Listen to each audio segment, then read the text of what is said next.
Shalom, amados do Senhor, eu sou o apóstolo Alexandre Macedo, pastor presidente do Centro Internacional de Adoração e Missões, da Primeira Igreja Batista em Auma, aqui no Rio de Janeiro. E hoje, terça-feira, mais um dia que o Senhor nos concede, eu queria convidar você para que pudéssemos abrir as nossas Bíblias no Evangelho de Mateus, capítulo 5, versículo 4. Ontem falamos do versículo 3, hoje do versículo 4. Mateus 5, 4 diz assim: Bem-aventurados que choram, porque eles serão consolados. Mais uma vez, bem-aventurados que choram, porque eles serão consolados. Não há como negar que o choro faz parte da nossa existência. A pergunta é, quem nunca chorou? Aliás, há um ditado, que a gente aprendeu desde pequeno, que homem não chora. Obviamente que isso é uma mentira. Isso está errado.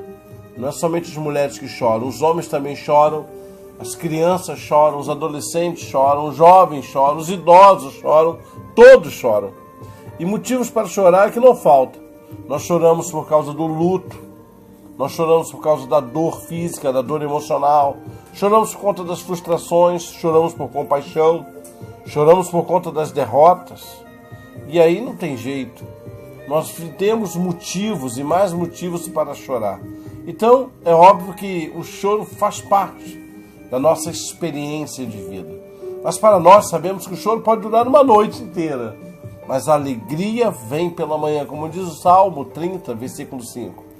Entretanto, observando esse texto, nós olhamos e percebemos que o choro mencionado por Jesus Cristo, lá no versículo 4, surge de um modo muito específico.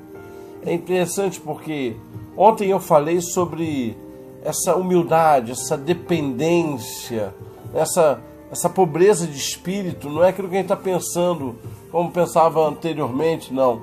Essa dependência do Senhor, essa humildade de espírito. Então a felicidade vem, eu dizia ontem, quando reconhecemos a nossa humildade de espírito diante do Senhor, por causa dos nossos pecados. Então, agora eu vou fazer a ligação aí para você entender. O choro dos bem-aventurados é o choro daquele que se arrepende. É o choro daquele que diz assim: olha, uma vez reconhecendo a tua grandiosidade, uma vez reconhecendo a tua capacidade, o teu agir, o teu mover, o teu poder, eu não tenho outra coisa senão chorar. E parece ter uma contradição, porque normalmente nós achamos que felizes são os que não choram, são aqueles que estão rindo o tempo todo. Só que para Jesus não, bem-aventurados, felizes são os que choram, são os que se derramam diante do Senhor. Então eu queria compartilhar isso com você. Por que, meu apóstolo? Porque o choro é o que traz o consolo de Deus. Não é um choro de remorso, como Judas teve. Não é um choro para que todos possam ver, não. O choro do arrependimento é o choro do consolo. E aí esse choro tem algumas características. Primeiro, nós precisamos chorar pelos pecados dos outros. Sim, a Bíblia diz que Jesus chorou por Jerusalém. Está lá Lucas 19. Nós precisamos também chorar pelos nossos próprios pecados.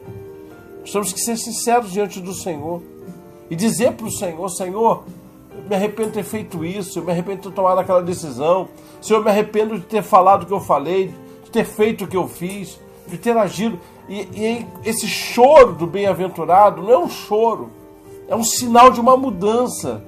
É dizer: olha, Senhor, eu não quero fazer mais. Aquela palavra que feriu, que eu liberei, aquela postura que magoou, eu não quero ter mais. O choro do arrependimento nos conduz para Deus. Bem-aventurado, aquele que chora, não é o choro do engano, não, é o choro do arrependimento.